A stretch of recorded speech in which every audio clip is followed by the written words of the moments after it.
he is looking like he's in the snow, deep in the snow, right? Yeah. He looks great. Tom, you look. Tom Pelissero joining us in a car on the way to his hotel at the Senior Bowl. What's up, Tom? How are you? I gotta say, and what's up to you, Rich? What up to the fellows in the studio? What up, Tommy? Hey. All my years coming down here to Mobile, I don't think I've ever had to go, I really need the parka for this trip. Where it's about hovering around 30 degrees. It's going to be into the 20s. You will see me very bundled on game day Saturday on NFL Network. Always love coming down here. Just I like it better when I have to put on sunscreen and not long underwear. So it's going to be serious cold weather for all these on-field drills and on-field practices and all that stuff for real, huh? Better cold than rain. When it's rainy and you can't even make heads or tails of what you're seeing out there because nobody can throw a ball or snap it or anything else, that's worse. But cold, not great. I'm not going to lie to you. Not what I was hoping for coming from Minneapolis, where it's been, wind chill at negative 41 over the past several days. All right, so let's get into, we have you here. We appreciate you taking the time returning here. You were saying Mike McCarthy is a real possibility, and it hits. Why? Why did he land the job? There's a lot of different reasons, Rich, that Mike McCarthy is the new Steelers head coach. But I'm going to point out one that has not been talked about enough. The Steelers have ranked 23rd or worse in yards per game on offense 8 years in a row. 8 years in a row, they have had a bottom third offense. And I know that the Steelers dynasties have been built around playing really good defense and being aggressive on that side of the ball. But you do need to be able to score points. You need to be able to do that in the NFL. And if you look at Mike McCarthy's track record everywhere he's been, Bill Cowher said this on CBS the other day, he's elevated offenses. He has elevated quarterbacks at various different stages in their career. It's not all about Aaron Rodgers. This was not done to lure him back. It does keep the door open because Aaron Rodgers and Mike McCarthy still to this day have a really close relationship, and having a little bit of time from their last working relationship has probably, made people feel a little bit more fondly about those days that they had together. But it's also about Will Howard and trying to bring him along, a guy the Steelers are high on, a guy that Mike McCarthy was high on coming out of Ohio State. And at some point, whether it's in 26 or, based upon the quarterbacks, maybe more likely in 2027, the Steelers are probably going to draft one too. You need the person in place to develop a quarterback. And as much as I understand, the fans and the media people saying, well, get a young guy. We need, the young blood. It's always been the Steelers' way. Hire those guys in their 30s. There's not a lot of those guys out there right now who are dialed up head coaches, much less those with a quarterback development history. If you look around the NFL right now, that's the pattern. It's John Harbaugh and it's Kevin Stefanski and it's Robert Saleh and it's Mike McCarthy. Jeff Hafley was a college head coach before. This is swayed down the veteran road here, in part because when you have the level of hiring, the volume of hiring, that younger first-time bucket, which has been over 50% of hires going back to 2017, inevitably there was going to be a swing back. I think it started last year and it's really accelerated this year, where teams are just going, let's get the guy that we know has had success in the NFL, and that's certainly Mike McCarthy. Okay, so then the jobs that are still open, let's start with Cleveland, since you're such a big fan favorite there. Tom, last chat on Friday, I wrote an essay about it. Now, very good. Thank you. Now, what happened today, and where is it right now? What's going on? Grant Udinski, the Jaguars' 30-year-old offensive coordinator, who's a brilliant guy. He came up under Kevin O'Connell. He was the assistant offensive coordinator, had a bunch of OC interviews. Lands in Jacksonville, not a play caller, but everyone who's met with and interviewed Grant Udinski says the guy's unbelievable. He's got a big brain and he's got a bright future in the league. He went in there. He went through the entire process with the Browns. The Jaguars, even before he went through that, were having discussions with him about trying to keep him in Jacksonville. They certainly understood that the Bills' job that's out there is, 1 in a million with Josh Allen, the best player on the planet, the reigning NFL MVP.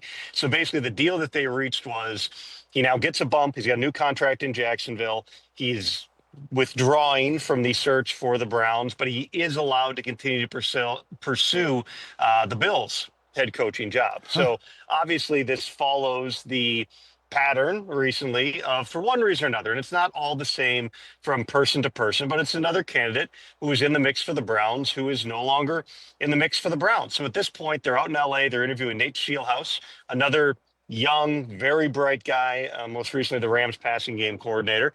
He is a real candidate for the position. He's 35 years old. If it's not him for one reason or another, essentially the only other candidates you have alive are Jim Schwartz, the defensive coordinator, who is probably, in my mind, based on my understanding, he's probably the most likely fallback option. And then you also have Todd Monken, who's a roughly 60-year-old offensive coordinator, and Anthony Lynn, who was a head coach in the league 10 years ago. That's it. Those are the guys who are still in that search. Again, we talked about all the reasons that the Browns search process is unique. I learned more even about the process in recent days from getting phone calls from other people who either have interviewed there, have worked there. It's not just the head coaches, it's the coordinators, it's the position coaches, it's the staff members. Everybody is doing some levels of the cognitive testing and the personality testing. The Browns' outlook on all that is, well, if we're hiring the CEO or another high-ranking role to a Fortune 500 company, an $8 billion a year company, we would want to gather all this background information. We would want to have all these different data points. We want to make abundantly certain that this is the right guy. But that process to this point has yielded a bunch of people that have not actually, for, again, different reasons, not followed through in the process. If they don't get Nate Scheelhaase, listen, Jim Schwartz has been a good coach for a long time. He's had success as the D coordinator in Cleveland. Todd Monken's been a good, solid coach, assistant coach mostly for a number of years here. But I would imagine that the public reaction to this probably is not going to be necessarily as positive to a Jim Schwartz promotion after this entire search as getting one of these young up-and-coming candidates. So you are Tom Pelissero zooming in from the car, going to the Senior Bowl in the state where Phillip Rivers is staying. So he removed his name from the Bills hat. Is that basically it? And where does the Bills situation stand? Bills are still going through their process. They're talking to Davis Webb, I believe, on Zoom today. The Broncos quarterbacks coach and passing game coordinator. He played several years. He's really close with Josh Allen. He played in Buffalo, or more accurately, backed up Josh Allen in Buffalo. But Davis Webb is absolutely, if it's now or in the future, he's going to be a head coach. He's also in the mix for the Raiders job. They're also speaking with him today. So that's one piece of it. The Bills have they've spoken to Joe Brady, Brian Dable, two guys with history in that building. They spoke to Lou Anarumo, the Colts defensive coordinator. I would still anticipate they may add, whether it's Nate Scheelhaase, Mike LaFleur, they may add some additional names of guys who just became available to them today as well. It does seem like it's leaning toward the offensive side of things. That was kind of the thinking from the start. Sean McDermott, of course, had a lot of success for 9 years there, but came from a defensive background. The fact that Josh Allen is in the meetings, Rich, you would think means that they're going to lean toward offense. Phillip Rivers it's an interesting idea. It's not unlike, some other, it's not like unlike what happens in other sports. The NBA has a much, deeper history of guys going immediately from playing directly into coaching. The Texans thought very seriously about doing it with Josh McCown several years ago, but it would have been very outside the box. Phillip Rivers still has a son who I believe is a senior this year. The plan was always to, coach with him. And so this may have been the initial, proverbial line in the water here for Phillip Rivers. Hey, I interviewed with the Bills. Okay, I'm not doing it this year, but, maybe call me again in 2027. Did Tom Brady call the game of his next head coach? It's Clint Kubiak in that mix. Did that happen?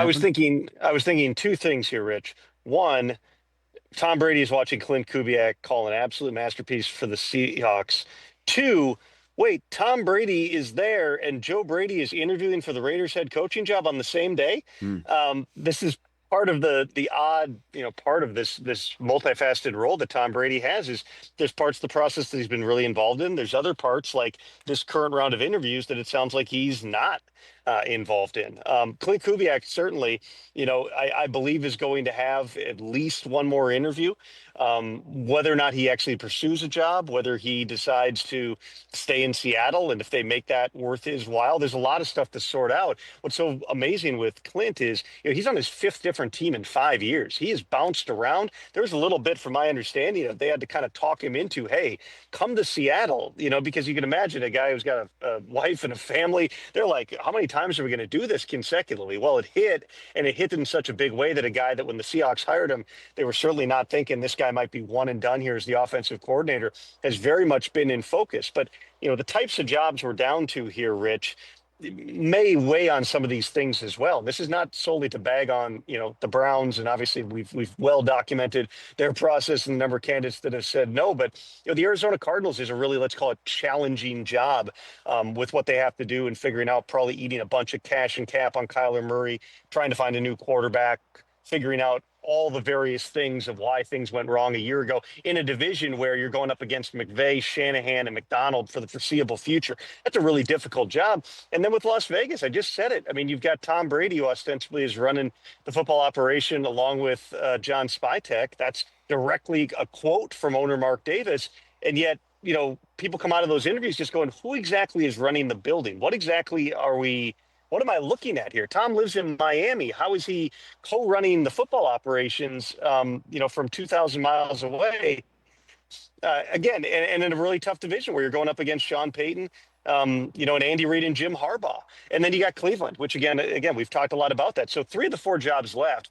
I think objectively speaking, in some order, Rich, most people would have ranked out of 10 vacancies, 8, 9, 10. Then you got the Bills. That's probably number 1. They're coming in at a different point here in terms of, some candidates are not available to them. And also, they can't even interview some of the guys. For instance, Clint Kubiak, who's still playing right now.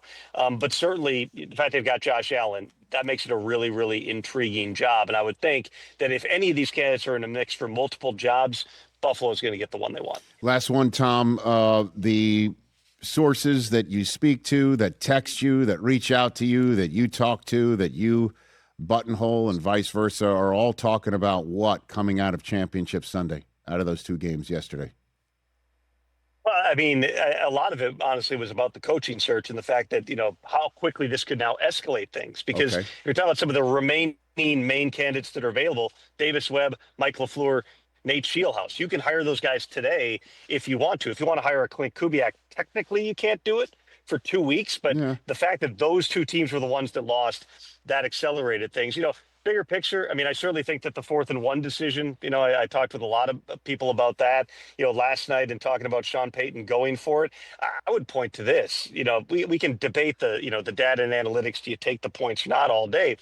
4th and 1 and having that opportunity in a game where you don't know what the weather is going to be, and then it's going to be, basically football on ice by the second half. I don't fault them. There is a difference between the decision making and going for a 4th and 1 and the play you call and how it's executed. You could see that the moment that the ball is snapped, there's 2 guys right in the face of Jarrett Stidham, and the running back in the flats completely covered. There's no time to get to anyone else. It's just a mess. Sean McVay did it in the Rams game as well, going for it, and almost calls timeout, runs down, to the officials, and then decides not to call it. And Stafford tries to jam a ball in, and it doesn't work out. Again, I don't have a problem with the philosophy on those, all the data and analytics, but also just your eyes and feeling the flow of the game. You're thinking, this is an opportunity. It's way different than, hey, we're going 4th and 4. 4th and 1, you'd like to think that you can get a yard in the NFL. When it doesn't happen, it's very easy to go, just take the points. In the aggregate, though, if you hit on 1 out of every 2, you're getting 7 instead of 6 if you just kick 2 field goals. I don't mind it, even with the stakes on the line there, but obviously those plays don't work out, and those are the ones that tend to haunt coaches as they head into the offseason. Tom, thanks again. We'll chat later in the week from the Senior Bowl. Greatly appreciate it. Can't wait. That's Tom Pelissero, everybody. Hey, buddy. Covering up the hair. That's how cold it is. Man, it's cold. If he's covering up the hair. Jeez.